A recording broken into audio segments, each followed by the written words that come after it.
저희 같이 말씀 보도록 할까요? 오늘 우리에게 주신 하나님의 말씀은 데살로니가전서 우리 5장 16절에서 18절입니다. 데살로니가전서 5장 우리 16절에서 18절 우리 3주 동안 계속해서 이 말씀 살펴보고 있는데요. 우리 한 번 더 우리 보도록 하겠습니다. 자, 우리 16절서부터 우리 18절까지 같이 한 목소리로 읽겠습니다.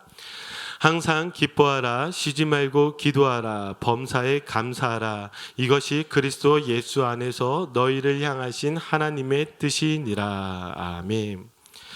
범사에 감사하라 이 말은요, 어떻게 바꿀 수 있냐면 모든 일에 감사하라 이렇게 바꿀 수가 있습니다.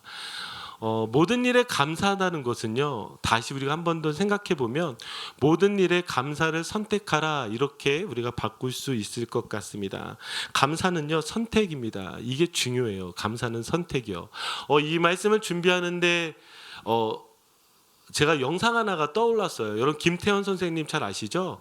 지금 일부 예배 드리고 저희 교육관에서 아이들 섬기고 있는 우리 김태현 선생님이 4년 전에 영상 하나 찍은 게 있어요. 주연으로 저희 청년부에서 제가 그때 고민이 무엇이었냐면 크리스마스가 되면 저희끼리 선물하고 저희끼리 좋아하잖아요. 그게 너무 싫어서 우리 예수님께 좀 선물을 드렸으면 좋겠다. 그래서 저희가 공동체별로 또 소그룹 우리로 말하자면 다락방별로 이렇게 좀 예수님께 드릴 선물들을 좀 준비하도록 했고 그 영상을 찍은 게 있습니다. 그래서 감사의 안경이라는 영상인데요. 한번 좀 그거 보시고 오늘 설교와 좀 연결이 되어지니까 같이 말씀 들어가도록 하겠습니다.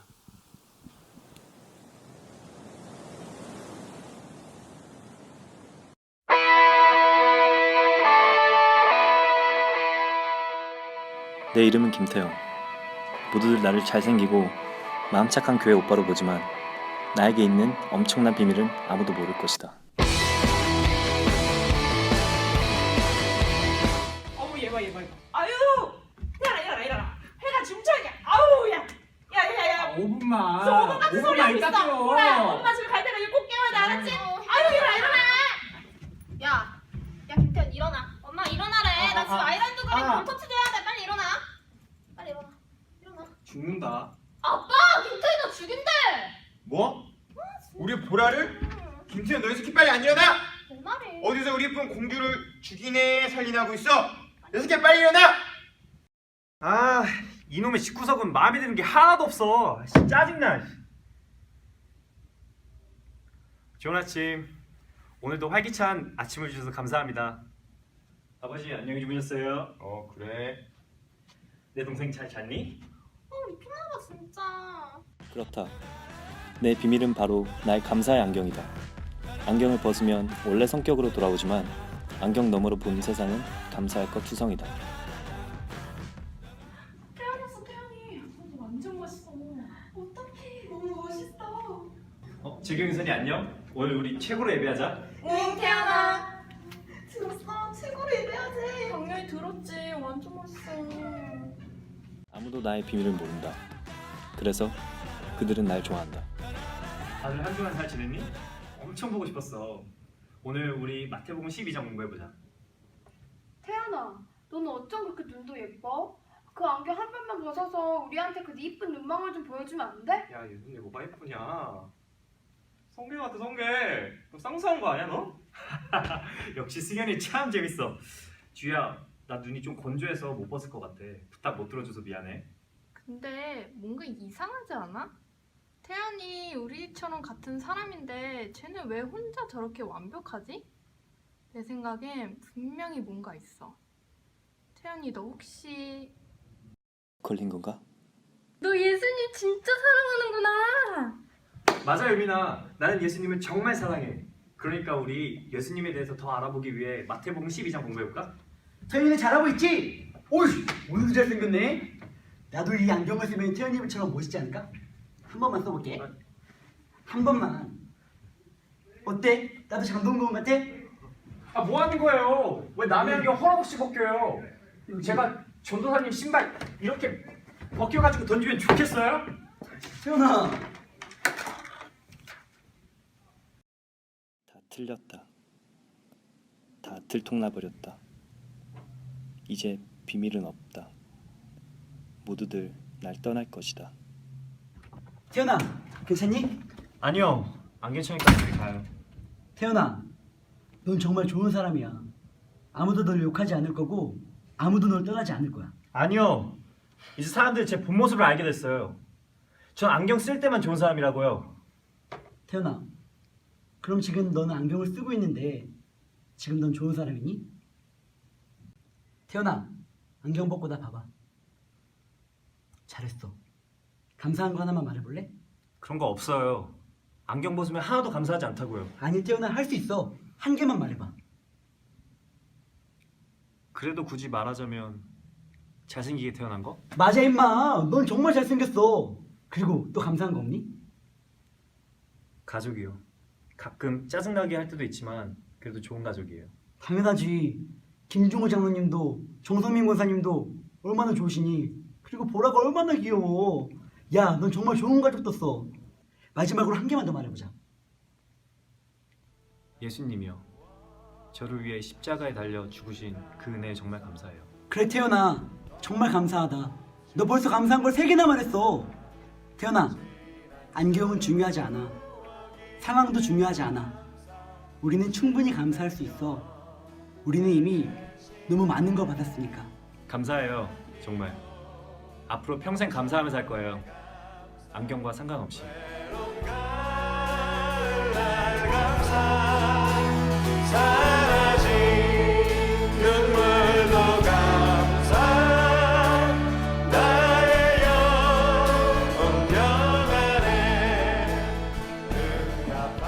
일단 예배 후에 우리 김태현 선생님 만나면 많이 위로해 주세요. 네, 제가 허락을 받고 오늘 상영을 했고요. 저도 그래서 감사의 안경. 감사는 선택이죠. 지금 제가 이 영상을 보여드린 이유도 무엇이냐면 사실은 내가 감사할 것인가 감사하지 않을 것인가 이건 선택의 문제입니다. 성경은 우리에게 여러 가지 선택을 이야기하지만 사실 성경에서 말하는 선택은요, 옳고 그름, 하나님의 뜻이냐 하나님의 뜻이 아니냐, 이거 외에는요 사실은 우리에게 말씀하시는 게 무엇이냐면 사실은 감사할 것인지 감사하지 않을 것인지 이거에 대해서 이야기하고 있습니다. 아마 여러분들이 지난 다락방 모임에서 시작하는 문구를 읽으셨을 텐데요, 어쩌면 오늘 하시는 다락방도 있을 텐데 제가 잠깐 그 앞에 나온 내용을 읽어드릴게요. 불평 인생을 살 것인가 아니면 감사의 인생을 살 것인가는 우리의 선택에 달려 있습니다. 그러나 이것만은 분명합니다. 감사는 하나님을 기쁘시게 하지만 불평은 사탄을 기쁘게 만든다는 것입니다. 사탄은 매일 우리 귀에 대고 이렇게 속삭입니다. 항상 낙심해라. 쉬지 말고 원망해라. 범사에 불평해라. 이는 너희를 향하신 사탄의 뜻이니라. 감사는 하나님의 뜻이고 불평은 사탄의 뜻입니다. 그리고 감사를 택하든 불평을 택하든 그것은 우리의 자유입니다. 그러나 결과는 판이하게 다릅니다. 같은 환경이지만 감사하기로 작정한 사람의 삶은 풍요롭고 행복합니다. 반대로 불평하기로 작정한 사람의 인생은 피곤하고 불행합니다. 자, 여러분 어떠세요? 여러분들의 인생에 감사하십니까? 불평하십니까? 성경은 지금 우리에게 어느 길을 갈 것인지 이야기했을 때 A냐 B냐 무엇을 선택할 때 여러분 기억하세요. 옳고 그름의 문제가 아니라면 하나님은 사실 A로 가든 B로 가든 여러분들과 함께 하십니다. 여러분 믿으시죠? 사실 A를 선택하든 B를 선택하든 하나님은 여러분들과 함께 하실 것입니다. 그런데 여기에 우리의 선택을 하나 더 물어보십니다. 너가 가는 길 가운데 너는 감사할 거냐 아니면 감사하지 않을 거냐, 바로 불평할 거냐, 이렇게 우리에게 선택을 물어보시는 것이죠. 미국의 정신분석학자 우리 칼 매닝거는요 이렇게 이야기했습니다. 사건보다 중요한 것은 그 사건에 대한 해석이다. 저는 이 말이 참 좋습니다. 왜냐하면 저희가 인생을 살다 보면 수많은 사건들이 우리에게 일어나는데 사실 그 사건보다 그 사건을 어떻게 해석하느냐가 참 중요합니다. 성경은 이 해석을 지금 어떻게 하라고 말하는 거예요. 여러분들에게 일어난 그 사건마다 그 해석을 어떻게 하라고 이야기하죠? 바로 감사하라고 이야기합니다. 그러니까 우리의 모든 해석은 무엇과 지금 연결되어져 있어요? 감사로 연결되어져 있는 거예요. 그래서 여러분들의 인생에 하나님의 하나님께서 함께 하시고 지켜주시고 도와주실 것을 믿으면서 우리는 감사를 선택해야 하는 것이죠. 자, 그러면 다시 한번 우리가 질문을 해보자면, 그렇다고 한다면 정말 감사를 선택하고 싶은데 이 감사를 우리가 선택하지 못하는 이유는 무엇일까? 그리고 우리가 어떻게 하면 감사를 선택할 수 있을까? 자, 이 말씀을 좀 설명하기 위해서 데살로니가전서 우리 한번 2장 13절 말씀 같이 읽으셨으면 좋겠는데, 우리 한 번 더 같이 읽어볼까요? 읽겠습니다. 시작. 이러므로 우리가 하나님께 끊임없이 감사함은 너희가 우리에게 들은 바 하나님의 말씀을 받을 때에 사람의 말로 받지 아니하고 하나님의 말씀으로 받음이니 진실로 그러하도다. 이 말씀이 또한 너희 믿는 자 가운데서 역사하느니라. 아멘.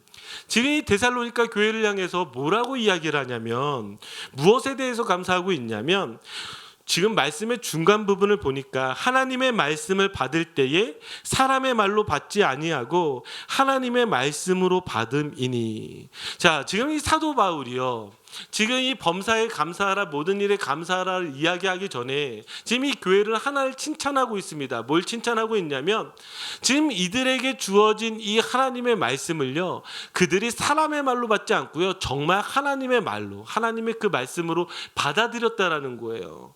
그러면 여기에서 우리가 이 포인트를 가지고 한번 생각해 보면, 사실 우리가 감사를 선택할 수 있는 거, 그럼에도 불구하고 감사를 선택할 수 있는 거, 이거는 저는 하나님의 말씀에 있다고 생각합니다. 그 중에서도, 이 말씀 중에서도 우리를 향하신 그 하나님의 약속이요. 자, 이 하나님의 약속이라는 이 부분을 가지고 세 가지를 좀 여러분들하고 좀 나누려고 하는데요.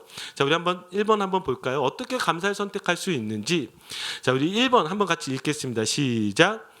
예측이 아니다. 약속에 따라 살아간다. 자, 하나님의 말씀은요, 하나님의 약속을 이야기하고요, 그리고 우리의 인생이 하나님의 약속을 따라 살아가게 된다라고 우리에게 분명히 이야기해주고 있습니다. 하나님의 약속을 따라 이루어진대요. 그러면 이 말이 무엇입니까? 우리는 사실 우리의 인생에 대해서 여러 가지 예측들을 가지고 있어요. 이런 일들도 일어날 거고, 또 이런 일들도 일어날 거고, 또 우리가 여러 가지들을 계획합니다. 나는 이걸 할 거고 저걸 할 거고. 근데 여러분 아시죠? 내일 일을 알 수 있어요? 여러분, 내일 일을 장담할 사람이 있어요? 여러분들이 젊으셔서 확 와닿지 않겠지만 사실은요, 내일 일을요, 알 수도 장담할 수 있는 사람 단 한 사람도 여기에 없습니다. 그 내일 일을 어떻게 여러분 예측할 수 있어요? 성경은요, 그 내일을 책임져 주시는 분이 하나님이라고 이야기를 합니다. 자, 우리 한번 이사야서 57장 우리 11절 한번 볼까요? 우리 한번 이 말씀 읽어보겠습니다. 읽겠습니다. 내가 누구를 두려워하며 누구로 말미암아 놀랐기에 거짓을 말하며 나를 생각하지 아니하며 이를 마음에 두지 아니하였느냐? 내가 나를 경외하지 아니함은 내가 오랫동안 잠잠했기 때문이 아니냐? 지금 여기 뭐라고 이야기하냐면, 하나님이 이스라엘에게 이렇게 이야기합니다. 너가 나를 경외하지 아니함은 내가 오랫동안 너에게 잠잠했기 때문이 아니냐. 그러니까 하나님이요, 들리지도 않고 보이지도 않으니까요, 지금 이스라엘 백성들이 어떻게 하기 시작해요?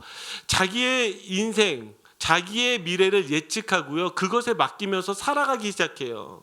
분명히 하나님이 약속해 주셨어요. 너희를 이렇게 이끌어갈 것이라고, 너희를 이렇게 지켜줄 것이라고. 그런데요, 지금 어떻게 하고 있죠?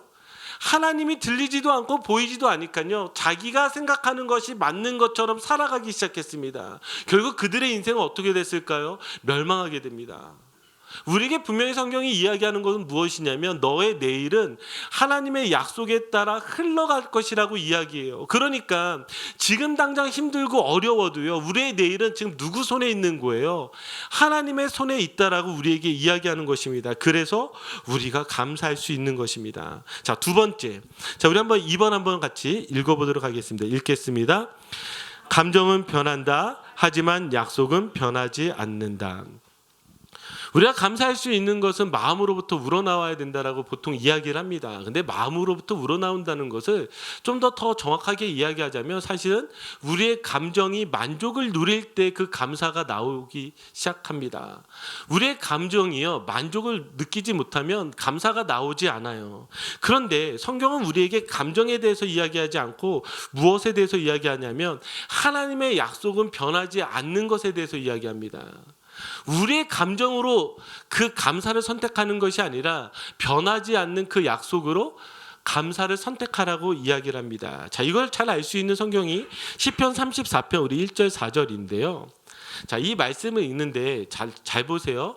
아마 여러분들이 성경책을 보시면 이 시편 34편 위에 제목이 붙어 있습니다. 소제목이. 그 소제목이 뭐라고 붙어 있냐면 다윗이 아비멜렉 앞에서 미친 채 하다가 쫓겨나서 지은 시. 자, 이게 사무엘상 21장에 나와 있는 내용인데요. 이 아비멜렉이 누구냐면 블레셋 왕 아기스예요. 그러니까 우리가 애굽 왕 바로라고 이야기하잖아요. 근데 이 바로가 모든 역대 애굽 왕들을 통칭해서 바로 왕이라고 하듯이 블레셋의 왕들을 다 아비멜렉이라고 이야기를 했습니다. 그 아기스 왕 앞에서요. 지금 다윗이 미친 척하다가 쫓겨났을 때 지은 시예요. 그가 미친 척하다 쫓겨났을 때 어떻게 고백하고 있는지 우리 한번 1절서부터 4절까지 같이 한 목소리로 읽겠습니다. 시작. 내가 여호와를 항상 송축하며 내 입술로 항상 주를 찬양하리이다. 내 영혼이 여호와를 자랑하리니 공고한 자들이 이를 듣고 기뻐하리로다. 나와 함께 여호와를 광대하시다 하며 함께 그의 이름을 높이세. 내가 여호와께 간구하매 내게 응답하시고 내 모든 두려움에서 나를 건지셨도다. 아멘. 여러분, 이렇게 시로 고백할 수 있을까요? 그가 지금 어떤 상황이냐면 사울 왕에게 쫓겨났어요. 사울 왕이 죽이려고 했죠. 그러니까 그가 이스라엘에서 갈 곳이 없었습니다. 다윗이 선택한 곳이 어디냐면 이스라엘의 원수와 같았던 그 블레셋 땅으로 가야만 했어요. 그 블레셋 땅으로 갔는데, 자, 이 블레셋이 다윗과 어떤 관계죠? 다윗이 골리앗을 죽였습니다. 골리앗이 블레셋의 장수였잖아요. 그때 어떻게 사람들이 이야기했냐면 사울이 죽인 자는 천천히요, 다윗이 죽인 자는 만만히로다. 이 말은 무슨 얘기예요? 다윗이 그 전쟁에 승리하면서 블레셋 사람들을 수도 헤아릴 수 없이 죽였다라는 거예요. 지금 그런 다윗이 아기스 왕에 섰는데요, 신하들이 다윗이 누구인지를 알아봤어요. 그러니까 지금 죽을 지경에 이르렀어요. 그러니까 그가 침을 흘리면서 미친 척을 하기 시작합니다. 그러면서 겨우 도망간 그 블레셋에서도 이 아기스 왕에서도 겨우겨우 살아날 수가 있어요. 여러분, 그러면 사람 마음이 어떨 것 같아요? 절망하지 않습니까? 어떨 것 같아요? 낙심하지 않습니까? 그런데 그가 고백하는 건 무엇이냐면 여기 보세요. 1절 2절 보시면 내가 여호와를 항상 송축하며 내 입술로 항상 주를 찬양하리이다. 내 영혼이 여호와를 자랑하리니 공고한 자들이 이를 듣고 기뻐하리로다. 여러분, 어떻게 이런 고백이 나올 수가 있을까요? 어떻게 그가 이렇게 고백할 수 있을까요? 여기 지금 그냥 내가 하나님을 찬양하며 이렇게 고백하는 게 아니라 여기에 이 항상이 all the time이잖아요. 내가 잘 되거나 잘 되지 않거나 내가 기쁘거나 내가 슬프거나 어떤 상황에서도요, 그가 송축하며, 이 송축하다라는 이 히브리어 단어는요, 내가 완전히 무릎을 꿇고 고개를 땅에 박고 경배하는 형태의 모습을 이야기합니다. 지금 미친 척하다가 쫓겨나고 있는 다윗이요, 하나님 앞에 그렇게 고백하고 있어요. 왜죠? 그는 그를 향한 하나님의 약속을 믿었기 때문에 그래요. 하나님의 약속은 변하지 않는다는 것을 믿었기 때문이에요. 그러니까 내 감정이 무너지고 슬프더라도 하나님 앞에 다시금 고백하는 거예요. 하나님, 내 마음은 이렇지만, 내 감정은 이렇지만 하나님을 찬양합니다. 예배합니다. 왜냐하면 하나님의 약속은 신실하시기 때문에, 변함이 없기 때문에, 그 약속이 내게 이루어질 것을 알고 있기 때문에 나는 하나님을 예배합니다. 찬송합니다. 그가 이렇게 고백하고 있다라는 것이죠. 사랑하는 성도 여러분, 우리가 어떤 상황에서도 감사를 선택할 수 있는 것은요, 약속은 변하지 않기 때문입니다. 그 사실을 꼭 기억하시기 바랍니다. 자, 세 번째입니다. 우리가 어떻게 감사를 선택할 수 있는가? 자, 우리 한번 3번 읽어볼까요? 시작. 절망이 아니다. 약속은 소망을 준다. 자, 하나님의 약속은요, 우리에게 분명한 소망을 줍니다. 어떻게 소망을 줄까요?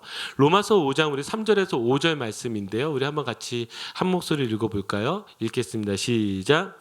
다만 이뿐 아니라 우리가 환난 중에도 즐거워하나니 이는 환난은 인내를, 인내는 연단을, 연단은 소망을 이루는 줄 알미로다.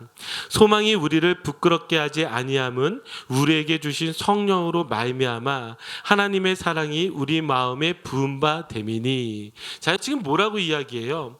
우리가 환난 중에서도 즐거워하나니, 환난 중에 어떻게 즐거워할 수 있을까? 환난 중에 어떻게 감사를 선택할 수 있을까? 그가 지금 고백하고 있는 게 무엇이에요? 환난은 인내를, 인내는 연단을, 연단은 소망을 이룬 줄 알미로다. 우리가 환난 가운데 있지만 이 환난이요, 약속 가운데 무엇을 지금 이루고 있다고 이야기하고 있어요? 소망을 이루고 있다고 이야기를 합니다. 그런데 이 소망이 우리에게 부끄럽게 하지 아니함은 5절 보니까 뭐라고 얘기하냐면 우리에게 주신 성령으로 말미암아 하나님의 사랑이 우리 마음에 부은 바 됨이니. 지금 성령으로 말미암아요, 우리들 마음에 무언가 부어주셨어요. 그게 하나님의 사랑이래요. 이게 있어서 소망을 가질 수 있대요. 이걸 설명하는 구절이 바로 로마서 5장 8절입니다. 자, 우리 같이 한번 읽겠습니다. 시작. 우리가 아직 죄인 되었을 때에 예수 그리스도께서 우리를 위하여 죽으심으로 하나님께서 우리에 대한 자기의 사랑을 확증하셨느니라. 아멘. 뭐라고 이야기하죠? 우리가 아직 죄인 되었을 때에 그리스도께서 우리를 위하여 죽으심으로 하나님께서 우리를 향한 그 자기의 사랑을 확증하셨대요. 그러니까 여러분들 한 사람 한 사람 한 사람을요, 여러분들이 죄인 되었을 때에 하나님이 여러분들을 구원하시기 위해서 그 약속을 이루어 준다는 것을 보여주기 위해서 지금 무엇 하신 거예요? 예수 그리스도의 그 십자가로 말미암아 내가 너 이렇게 사랑해, 내가 너 반드시 책임질게, 이렇게 지금 우리에게 약속하고 있다라는 사실이죠. 제가 계속해서 끊임없이 한 2달간 여러분들에게 계속해서 하고 있는 말이 무엇이냐면, 하나님이 여러분들을 얼마나 사랑한 줄 아십니까? 그게 바로 예수 그리스도를 걸고 사랑하시는 거예요. 하나님이요, 하나님이 자기의 목숨을 걸고 여러분들 그렇게 사랑하시는 거예요. 그러니까 그것을 받아들이고 그것을 믿는 사람은 어떤 마음이 되는 거예요? 아, 하나님이 나를 결코 버리지 않겠구나, 하나님이 내 인생을 책임져 주시겠구나, 하나님이 나와 함께 하시겠구나, 그 사실을 믿을 수밖에 없지 않습니까? 그래서 소망이 있는 거예요. 왜요? 하나님이 예수님을 걸고 사랑하기 때문인 것이죠. 저는 이 3가지가 있기 때문에, 우리에게 주신 이 약속이 있기 때문에 저는 감사를 선택할 수 있다고 저는 믿습니다. 여러분들이 여러분들에게 주어진 어떤 상황에서도요, 여러분들이 감사를 선택할 수 있는 그런 저와 여러분들이 되기를 정말 주님의 이름으로 축복합니다. 아멘. 이게 중요해요. 사실 저는 이렇게 지난 한 주간 저는 좀 마음이 불편했습니다. 왜냐하면 사실은 한국에 지금 지난 한 주간이 어떤 주간이었냐면 총회 주간이라고 해서요, 각 주요 교단들이 교단별로 정해야 되는 그 법들, 해결해야 되는 것들을 사실은 결정하는 것이 바로 이 총회입니다. 1년에 한 번씩 각 교회별로, 노회별로 해서 총대들을 뽑아서 그 목사님, 장로님들이 모여서 그곳에서 각 교단별로 정해야 되는 그 법들을 정하는 주간인데요. 이전에 뭐 합동측도 시끌시끌, 제가 속한 교단은 이제 합동측인데 또 이게 통합측도 있고 여러분들 아는 뭐 기장측도 있고 여러 교단들이 있습니다. 근데 사실 이번 총회에 제일 주목받는 곳은 어디였냐면 통합측이었어요. 왜 주목받았냐면 이번 총회에서 그 명성교회, 여러분 잘 아시죠? 명성교회 세습 문제를 결정하는 것이 이번 총회에서 결정되어져야 되기 때문이었어요. 작년에 이것이 결정될 것들을 1년을 유보를 하였고요. 그래서 이번에는 꼭 결정이 되어져야 되는 상황인데, 이번에 어떻게 결정이 되어졌냐면 정말 안타깝게도 거의 세습을 허용하는 것으로 이게 결정이 됐습니다. 명성교회 그 원로 목사님이 이제 김삼환 목사님이신데 거의 이제 담임직에서 이제 은퇴하신 지가 이제 4년 정도가 됩니다. 그런데 이번에 어떻게 법이 결정이 됐냐면, 한 담임 목사가 그 교회를 은퇴를 하게 되면 5년이 지나면 그 담임 목사의 아들이 그 교회를 세습할 수 있다. 세습을 허용한다. 왜냐하면 5년의 시간을 주었기 때문에 그런 것이겠죠. 뭐 말은 그렇지만 사실은 거의 허용한 것과 별반 다를 바 없는, 그래서 아마 내년에 김하나 목사님, 우리 김상현 목사님의 아드님인 김하나 목사님이 명성교회를 세습하게 될 것 같습니다. 그래서 실제적으로는 허용을 교회에서 총회법으로 허락한 것이죠. 총회에서 이것을 허락하게 되면 이제는 세상 법정으로 가도 간섭할 수가 없고요. 노예법 위에 있기 때문에 노예에서 이것을 다시 이렇게 신고해도 이게 법정으로 들어갈 수 없는 문제가 됩니다. 이제 완전히 끝난 문제가 된 거예요. 명성교회는 이제 세습이 허용이 됐습니다. 그걸 알고 나니까 참 가슴이 갑갑해요. 왜냐하면 세상도 알거든요. 그렇게 하면 안 된다는 걸. 그러니까 세상 뉴스에까지도 나오고 이름이 오르락 내릴 때 얼마나 가슴이 아픈지 모르겠어요. 왜 세상에서도 이 명성교회를 주목하냐면 거기 비자금 액수가 어마어마합니다. 몇백억이 왔다 갔다 하기 때문에 몇백억의 비자금이 있다는 것은요, 웬만한 중소기업보다도 더 많은 액수들이, 그러니까 큰 기업과 같이 사실은 이 명성교회가 보여지는 것이겠죠. 이것이 한 사람의 사유재산처럼 여겨지고 그것이 그렇게 쉽게 세습이 되는 과정이 저한테는 참 어려웠습니다. 정말 마음이 불편했어요. 그래서 저뿐만이 아니라 많은 목사들이 이번에 결정들을 보면서 참 마음 아파했는데, 사실 어젯밤에 다시 제 안에 이렇게 떠올랐던 글이 하나가 있습니다. 그 이재철 목사님의 그 새신자반의 두 번째 과를 보시면 나는 누구인가의 대목이 있는데, 거기에서 인간에 대한 설명을 하면서 사실은 어떤 글을 소개하고 있냐면 이 한비자의 글을 소개하고 있습니다. 이 중국 한비자는요, 군주론이라든지 제왕론, 그러니까 리더는 누구인가, 이 리더십에 대해서 글을 쓴 중국 사람입니다. 이 한비자의 글에 이런 이야기가 있는데, 제가 이왕이면 그 새신자반에 나와 있는 글이 쉽기 때문에 이걸 좀 읽어드릴게요. 상나라의 마지막 임금 주왕이 어느 날부터 갑자기 상아젓가락으로 식사하기 시작하자. 이 상아젓가락이 무엇이죠? 예, 코끼리 뼈, 이걸 상아라고 하죠. 정말 비싸고 고급진 젓가락을 상아젓가락으로 바꾸었습니다. 그렇게 시작하자 그의 신하 기자가 이제 이 나라는 망하게 되었다며 다음과 같이 탄식하였다. 상아젓가락으로 식사하는 자는 허술한 음식을 먹지 못한다.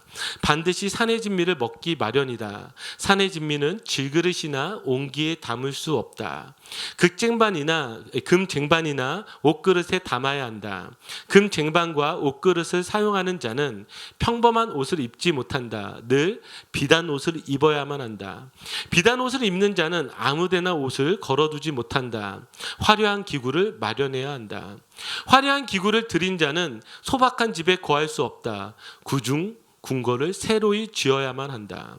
구중 궁궐을 지키려면 또 엄청난 군대가 동원되어야만 하고, 그 모든 것은 온 국민으로부터 더 많은 세금을 짜낼 때만 가능한 일이다. 왕의 사치를 위해 국민의 혈세를 짜는 나라치고 망하지 않는 나라가 없으니 어찌 탄식할 수 있겠는가. 자, 사람들이 이 기자의 탄식을 기울하며 대수롭지 않게 여겼다. 그러나 주왕은 기자가 예견한 대로 타락해갔고 상나라는 주왕을 끝으로 결국 망하고 말았다. 이 모든 것의 발단은 상아젓가락이었다. 어젯밤에 이 글이 떠올라서 다시 읽었어요. 왜 떠올랐을까? 하나님이 저에게 하시는 말씀 같았어요. 어제 제가 기도 가운데서 하나님 저에게 하셨던 말씀은 무엇이었냐면, 제가 사실은 이 명성교회 세습의 과정들을 보면서 참 가슴이 아팠습니다. 그런데 하나님이 저에게 질문하시더라고요. 명규야, 너가 만약에 그 명성교회 담임의 자리에 있다면 너는 어떤 결정을 하겠니? 제가 그 어떤 결정을 하겠니라는 그 하나님의 질문에 많은 생각을 하게 됐습니다. 나는 어떤 결정을 할 수 있을까? 이 질문이 그거에 대한 질문이 아니라는 것을 알게 됐어요. 그러면서 무엇이 문제인지 저의 삶을 돌아보기 시작했습니다. 무엇이냐면요, 여러분, 지금 이 상아젓가락 하나로 한 나라가 멸망하는 것을 여러분들 이야기를 들으셨어요. 제가 왜 이야기를 끄집어내냐면, 우리 인생의 가장 작은 것이라 할지라도 그 작은 것에 감사할 수 없는 사람이요, 그래서 모든 것을 자기의 욕심과 욕망을 따라 결정해가는 사람이요, 그 훗날에 그 자리에 갔을 때에 정말 바르고 옳은 결정을 할 수 있을까요? 그 시작은 다 어디서부터 시작이 되는 거예요? 지금 여러분들의 인생서부터 시작되는 거예요. 하나님이 저에게 질문하신 건 이런 거예요. 명규야, 너는 지금 너에게 주어진 삶도 그렇게 감사하지 못하면서, 그것을 그렇게 사랑하지 못하면서 너라고 거기에 간다고 더 나은 결정할 수 있을 것 같아? 이렇게 책망하는 것 같았어요. 왜 제가 지금 이야기를 여러분들에게 끄집어 나가고 있냐면, 우리 그리스도인들이 사실은 잊지 마셔야 될 게 무엇이냐면, 지금서부터 감사를 선택하지 않는 사람이, 지금 주어진 것도 감사하지 못한 사람이 하나님이요 더 많은 걸 준다고 해서 감사할 수 있을까요? 저는 그렇게 생각하지 않아요. 지금도 내가 이걸 가지고 행복해하지 않는 사람이요 더 많은 거 가진다고 더 행복해할 수 있을까요? 저는 그렇게 생각하지 않아요. 그리스도인의 삶에 있어서 중요한 시작은 어디냐? 저는 바로 여기에서부터, 지금에서부터 우리가 하나님 앞에 감사할 수 있는 사람이요. 제가 그러면서 상상해 봤어요. 우리 교회요. 우리 교회가 명성교회 같이 욕망의 덩어리가 되지 않으려면은요, 사실 지금서부터 하나님을 인정하고 감사하는 것이 시작되지 않은 채 우리가 끊임없이 가진다면, 우리도 결국 똑같은 교회가 되어지고 똑같은 죄의 모습과 욕망의 모습만 교회 가운데 남을 수밖에 없다는 사실인 것이죠. 여러분들의 인생은 어떠십니까? 그리고 더 나아가 우리 교회는 어떠십니까? 우리가 감사를 선택할 수 있느냐, 감사를 선택할 수 없느냐는요, 하나님이 우리에게 명확하게 물어보시는 질문입니다. 그래서 마지막에 이렇게 이야기하시잖아요. 모든 일에 감사하라. 이것이 너희를 향하신 하나님의 뜻이니라. 여러분들 인생에 감사할 수 있는 사람이 여러분들의 인생을 감사로 채울 수가 있고요.